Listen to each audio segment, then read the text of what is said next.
सलीम अकवान, मेरे YouTube channel Hindi Gujarati Bible study में आपका स्वागत है। आज एक ऐसी बात बताना चाहता हूँ जो हो सकता है आपने कभी ना सुनी हो। एक बाइबल का ऐसा भेद हो सकता है ये भेद आपको चौंका दे, लेकिन बात सच्ची है और हम पूरी बाइबल से देखने वाले। एक बात, एक सवाल मैं आपको पूछना चाहता हूँ। अगर आपके पास ऐसी शक्ति है कि आप अपने बेटे के बारे में जैसा लिखोगे ना वैसा ही हो जाएगा, मतलब आपके पास ऐसी शक्ति है, आप जैसा लिखोगे वैसा ही हो जाएगा। चलो, आप क्या लिखोगे, कैसा लिखोगे? क्या आप ऐसा लिखोगे कि मेरा बेटा 10 साल तक लगातार शराब पीता रहे, फिर उसमें से आज़ाद हो? क्या आप ऐसा लिख सकते हो कि मेरी बेटी वो जवान हो और व्यभिचार में किसी के साथ भाग जाए? क्या आप ऐसा लिख सकते हो मेरी बेटी या मेरे बेटे का एक्सीडेंट हो जाए, 2 पैर टूट जाए या मर जाए? क्या आप ऐसा लिख सकते हो कि मेरी बेटी, मेरा बेटा वो बीमार हो जाए, ब्लड प्रेशर हो जाए, हार्ट की बीमारी हो जाए, थायराइड हो जाए, शुगर हो जाए और मर जाए, तब तक गोलियां खाता रहे, गोलियां खाती रहे?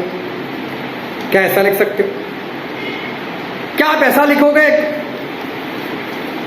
कि मेरी बेटी, मेरा बेटा जल्दी मर जाए? क्या आप ऐसा लिखोगे मेरा बेटा मर्डर कर दे किसी का?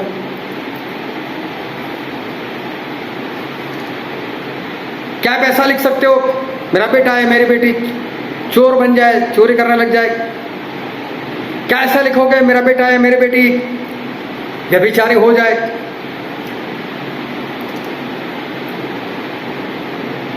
और अगर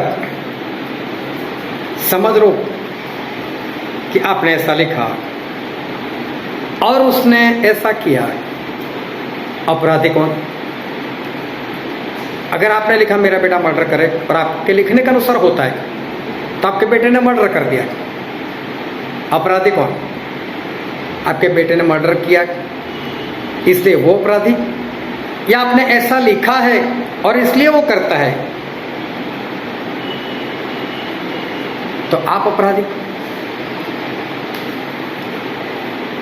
अगर आपके लिखने के कारण अगर वो आपका बेटा या आपकी बेटी जीवन जीते तो फिर उनकी इच्छा शक्ति कहाँ रही?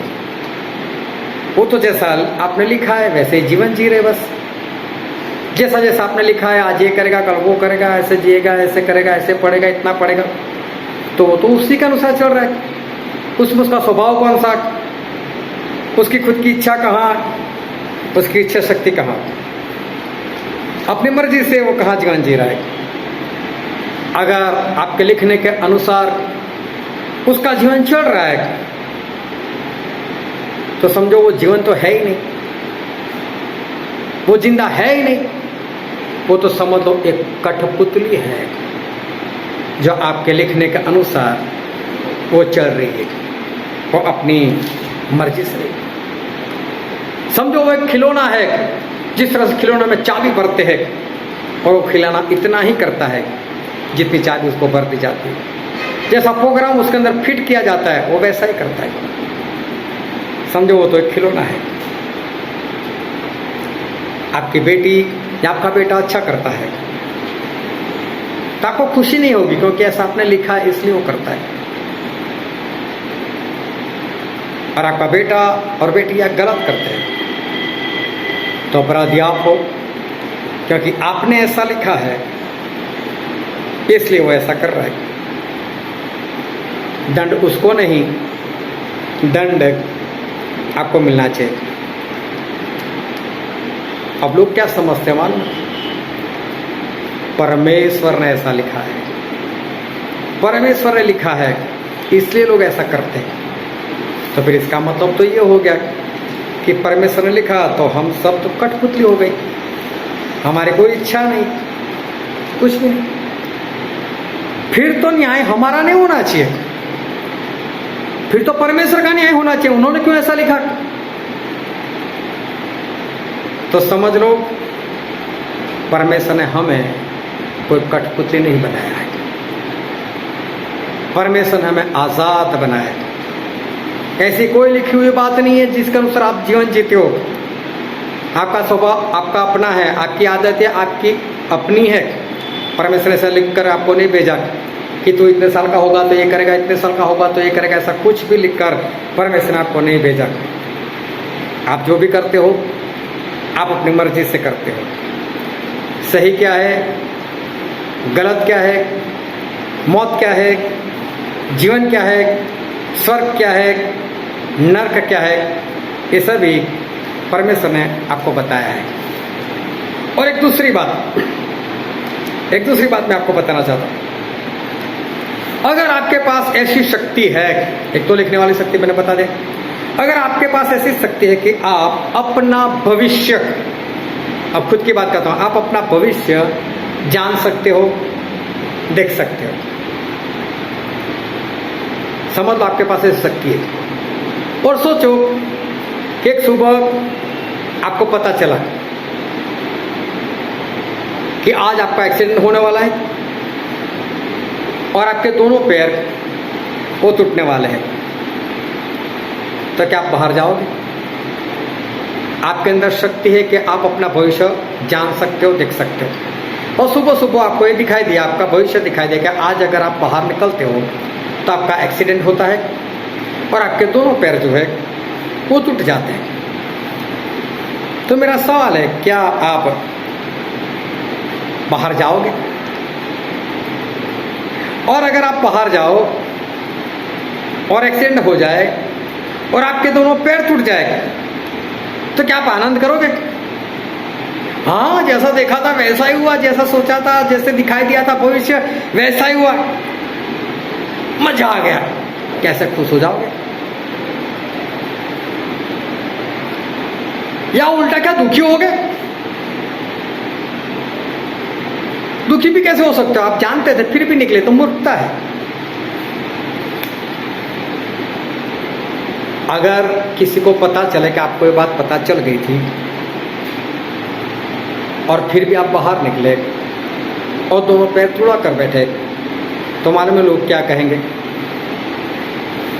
ये पागल नहीं है, ये पागलों का भी सरदार है। लोग ऐसा बोलेंगे, ये पागलों का भी सरदार है। दो बातें मैंने बताई, इसको ध्यान से समझना।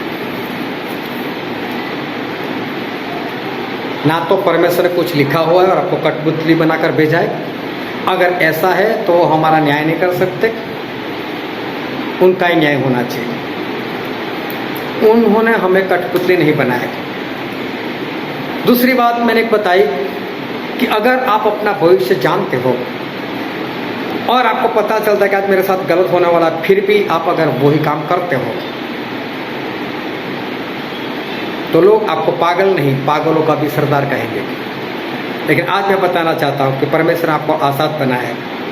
आप जो भी करते हो आप अपनी मर्जी से करते हो, आपका अपना खुद का स्वभाव है। क्या गलत है और क्या सही है, जीवन क्या है, मौत क्या है, स्वर्ग क्या है, नरक क्या है, ये सभी परमेश्वर ने आपको बता दिया है। और परमेश्वर ने साथ में आपको ये बताया है। हम बाइबल में पढ़ते हैं व्यवस्था विवरण, उसका 30 अध्याय और उसका 19 और 20 वचन। मैं आज आकाश और पृथ्वी दोनों को तुम्हारे सामने इस बात की साक्षी बनाता हूँ कि मैंने जीवन और परमेश्वर कहते हैं आज आकाश और धरती को मैं साक्षी बनाता हूँ। और किस बात की? तो बोले मैंने जीवन मरण और मैंने मरण, आशीष और श्राप को तुम्हारे आगे रखा है। तुम्हारे आगे रखा है। प्रभु ऐसा बोलते, मैंने जीवन और मौत, आशीष और श्राप, ये दोनों मैंने आपके सामने रख दिया है। इसलिए तू जीवन ही को अपना ले। इसलिए तू जीवन ही को अपना ले। देखो, परमेश्वर ने ऐसा नहीं बोला मैंने इतने श्राप तेरे लिए लिख कर रखे, इतनी आशीष लिख कर रखी है। परमेश्वर बोलते दोनों मैंने तेरे सामने रख छोड़ा है। कैसे तू आशीषित होगा, कैसे तू श्रापित होगा, मैंने दोनों लिख कर रख दिया। मौत किसे कहते हैं और जीवन कैसे कहते हैं, दोनों बातें मैंने तुझे बता दी। और मेरी इच्छा है, परमेश्वर ऐसा कहते हैं, मेरी इच्छा है तू जीवन ही को पसंद कर ले, तू जीवन ही को अपना ले, ऐसा परमेश्वर कहते हैं। इसलिए हमारे परमेश्वर जो है ना, वो हम सभी का न्याय करेंगे, क्योंकि उन्होंने सारी बातें हमें बता दी। एक बात और बता देता हूँ कि हमारे परमेश्वर वो सर्वज्ञानी परमेश्वर है, वो सबसे ज्ञानी परमेश्वर है। और लोग क्या समझते हैं मालूम, कि परमेश्वर ने धरती बनाई, आकाश बनाया, एदन बाग को बनाया, पशु पंछी बनाए, इंसान को भी बनाया, शैतान को भी बनाया।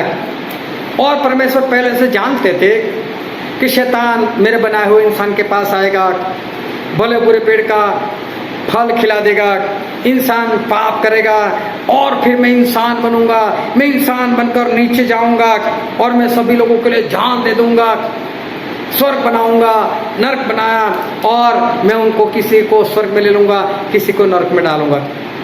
ये सारी योजना परमेश्वर की थी। अभी ध्यान से समझना, क्या कोई ऐसी योजना बनाता होगा? इतनी फालतू योजना, इतनी बेकार की योजना। सोचो सिर्फ, मैं इंसान को बनाऊंगा, शैतान उसके पास जाएगा, उससे पाप करवाएगा, वो पक्का फल खाएगा ही खाएगा, फिर मैं नीचे जाऊंगा, मैं बलिदान दूंगा, मैं शैतान से छुड़ाऊंगा। तो समझ में आता है? जब आपको पता चलता है कि आपका एक्सीडेंट, तो आप बाहर नहीं जाते, तो परमेश्वर कैसी योजना बना सकते? इंसान को भी बनाओ और वो खुद पाप करे, फिर उनको बचाने के लिए जाओ। ये तो फिल्म की किसी स्टोरी के समान दिखाई देता है।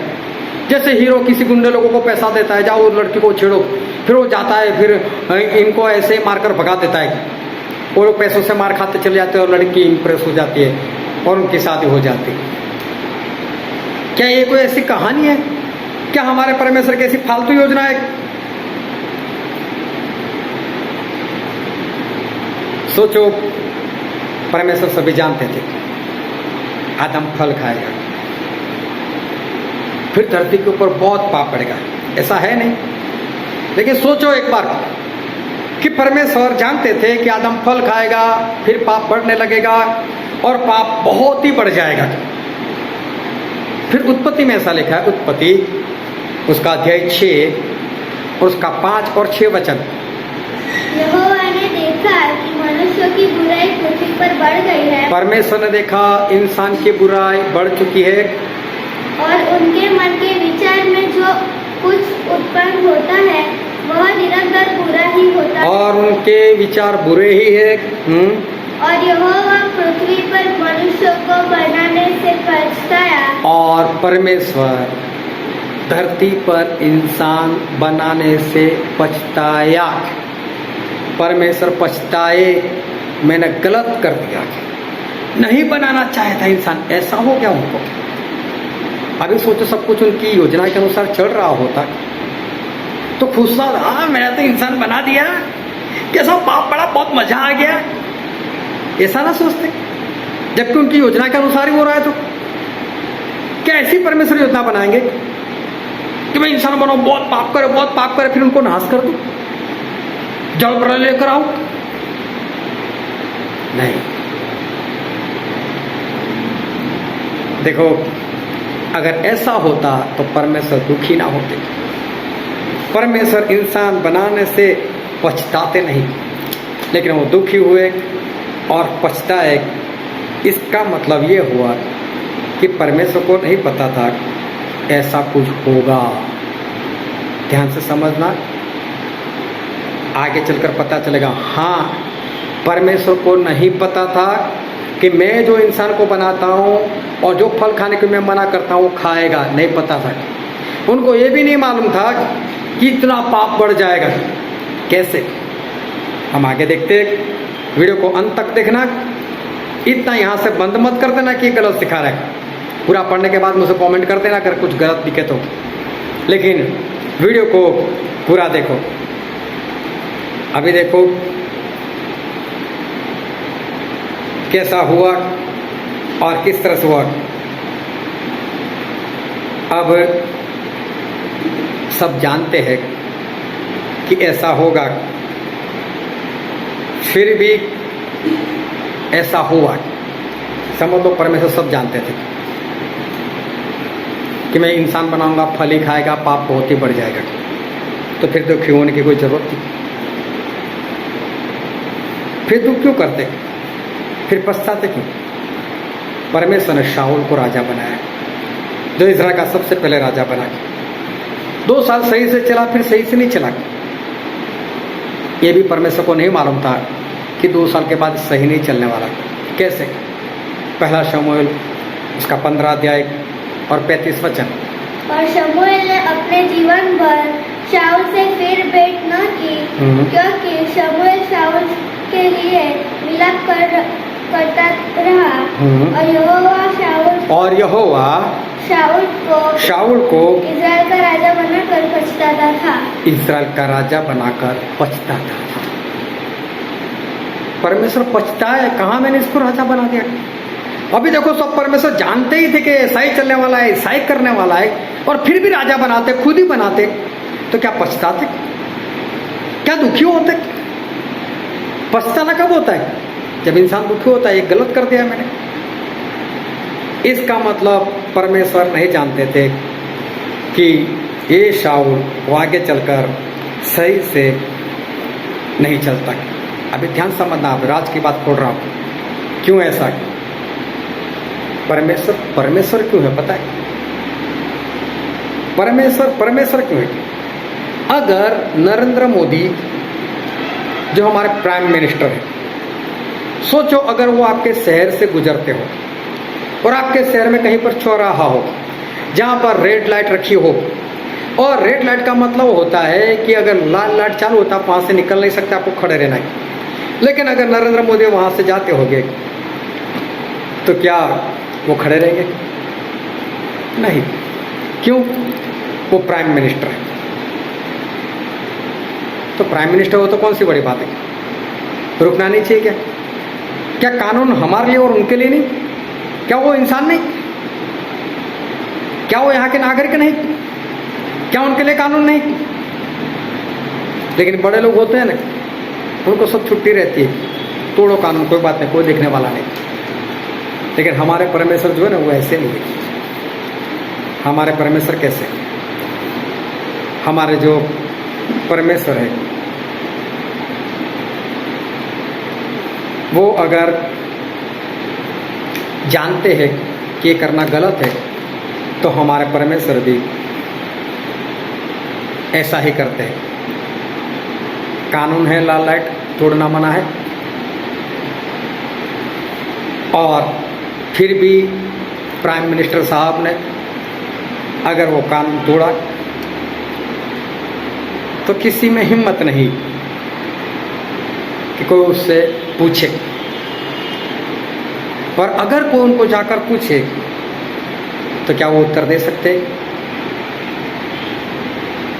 संविधान सबके लिए है, चाहे वो प्राइम मिनिस्टर हो, चाहे गवर्नर हो, चाहे आम इंसान हो। फिर ऐसा तो फिर वो किसी का मर्डर भी कर सकते, चाहे उसका मर्डर करे, अगर उनके लिए संविधान नहीं है तो। अभी देखो, मैं इंसान की बात नहीं करना चाहता। परमेश्वर क्यों है? क्योंकि हमारे परमेश्वर पवित्र है। और दाऊद राजा क्या कहते हैं? भजन संहिता उसका 51 अध्याय और उसका 3 और 4 वचन। मैं तो अपने अपराधों को जानता हूँ। दाऊद राजा ऐसा बोलते हैं, मैं अपने अपराधों को जानता हूँ और मेरा पाप निरंतर मेरी दृष्टि में रहता है। और मेरा काम निरंतर मेरी दृष्टि में रहता है।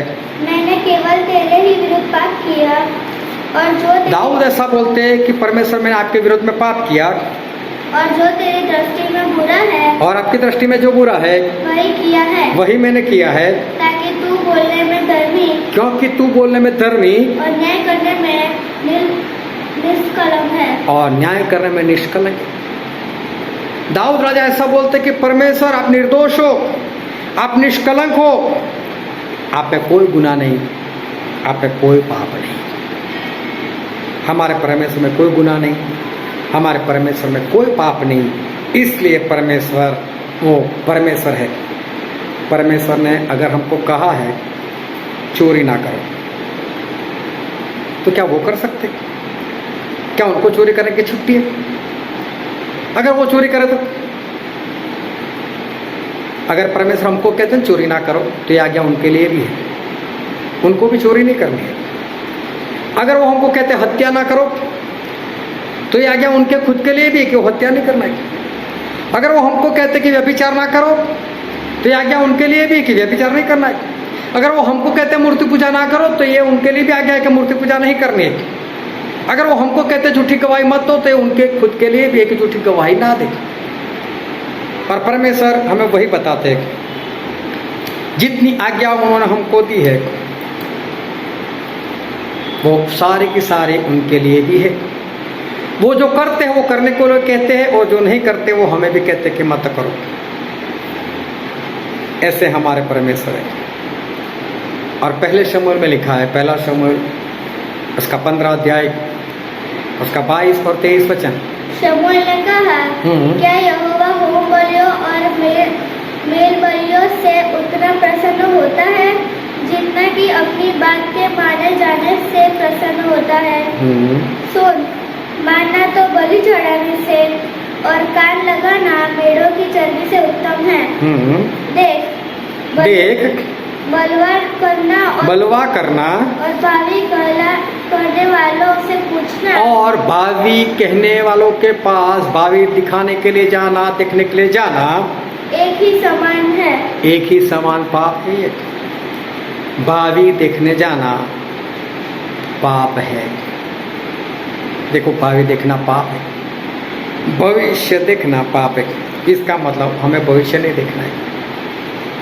तो क्या यह पाप परमेश्वर कर सकते? क्या भविष्य देखना वो गुनाह है? तो क्या हमारे परमेश्वर देखेंगे क्या? हाँ, अभी आपके मन में एक सवाल आता होगा कि बाइबल में इतनी सारी भविष्यवाणियाँ हैं, तो भविष्य देखा होगा तभी भविष्यवाणियाँ ही ना। उसके ऊपर भी मैं जाऊँगा। मेरे साथ वीडियो में बने रहो। और अगर मेरे चैनल पर नए हो तो मेरे चैनल को सब्सक्राइब करो और परमेश्वर के ज्ञान में बढ़ते जाओ। देखो, भावी देखना पाप है, और इसलिए परमेश्वर ये काम गलती से भी नहीं कर सकते, वो भावी नहीं देख सकते। अभी मैं एक सवाल करता हूँ, क्या आपको चोरी करना आता है? हाँ, बेशक आता ही है। क्या आपको व्यभिचार करना आता है? हाँ, बेशक आता ही है। क्या आपको मर्डर करना, खून करना आता है? हाँ, बेशक आता है। क्या आपको मूर्ति पूजा करना आता है? हाँ, बेशक आपको आता ही है। तो क्या ये पाप कर रहे हो आप? जान लिया तो पाप कर रहे हो? नहीं। चोरी करना आना वो पाप नहीं है, चोरी करना पाप है। उसी तरह से हमारे परमेश्वर जो है वो सर्वशक्तिमान, वो सर्वज्ञानी परमेश्वर, उनके पास ऐसी शक्ति है कि वो भविष्य को देख सके। ये उनको आता है, लेकिन देखेंगे ना तो पाप है, और नहीं देखते क्योंकि वो पाप नहीं करते। अगर उन्होंने भविष्य देखा होता, आदम फल खाएगा, फिर मुझे जाना पड़ेगा, तो ऐसी गलतियों कभी ना करते। एक तरह की मूर्खता है, वैसी गलती कभी ना करते। और फिर भी अगर ऐसा करते तो वो दुखी नहीं होते। अगर उन्होंने शाऊल का भविष्य देख लिया होता कि 2 साल के बाद मेरी आज्ञा के अनुसार नहीं चलने वाला, तो उसको राजा ही नहीं बनाते। और जानकर भी राजा बनाया है। तो फिर दुखी ना होते, पछताते नहीं। ये सारी बातों से पता चलता है कि हमारे परमेश्वर भविष्य नहीं देखते, तो फिर भविष्यवाणी कहाँ से आएगी। अब मैं आता हूँ भविष्यवाणी की बातें कि भविष्यवाणी क्या है। परमेश्वर ने ऐसा कहा, परमेश्वर आप ही तुम्हें एक चिन्ह देगा, कंवारी गर्भवती होगी और वो बच्चा जनेगी और उसका नाम तो इमानुएल रखना। ये थी भविष्यवाणी। अब इसको ध्यान से सोचो, इसमें भविष्यवाणी वाली बात है क्या। समझो आप शादी करने के लिए जा रहे हो, अगर आप कंवार शादी करने के लिए जा रहे हो, आप लड़की हो या लड़का जो भी हो, लेकिन आपके माता पिता ने आपको कोई पात्र दिखाया, लड़की हो या लड़का, उसने आपको पसंद किया, आपने उसको पसंद किया, दोनों के परिवार वाले मिले और दोनों के परिवार ने मिलकर तय कर दिया कि 27 नवंबर को शादी करनी है। अब आप लोगों को बताते हो अभी 27 नवंबर आने में 4 महीने बाकी है, समझ लो, और आप ऐसा बोलते हो 27 नवंबर को मेरी शादी है, तो भविष्यवाणी नहीं, क्योंकि भविष्य में होने वाला ना तो है तो भविष्यवाणी। लेकिन ये सही में आपकी योजना है जो बन चुकी है कि 27 नवंबर को शादी करनी है, उससे पहले सारी व्यवस्था को अंजाम देना है। अगर आप घर बनाना चाहते हो, आपके पास पैसे, आपने जमीन खरीद ली, आपने बिल्डर को बुला लिया, नक्शा बना दिया और बनाकर आप उसको पूछते हो भाई साहब कितना वक्त लगा, बोले 6 महीने, 6 महीने से ज़्यादा, बोले 1 दिन भी नहीं। और फिर आप किसी को बोलते हो 6 महीने के बाद मेरे पास ऐसा घर होगा, पूरा कलर वलर सबके साथ बताते हो, तो क्या भविष्यवाणी? हाँ, क्योंकि भविष्य में होने वाला तो भविष्यवाणी, लेकिन सही में है क्या आपकी योजना है। इसी तरह से प्रभु यीशु ने कहा कंवारी गर्भवती होगी, तो उनकी योजना थी। भविष्यवाणी क्यों? क्योंकि भविष्य में पूरी होने वाली थी, इसलिए भविष्यवाणी। इसी तरह से बाइबल में जितनी भी भविष्यवाणी है उसको ध्यान से देखना, तो परमेश्वर ने अपनी अपनी सारी योजनाएं हमको प्रकट कर दी कि मैं कब क्या करने वाला हूं।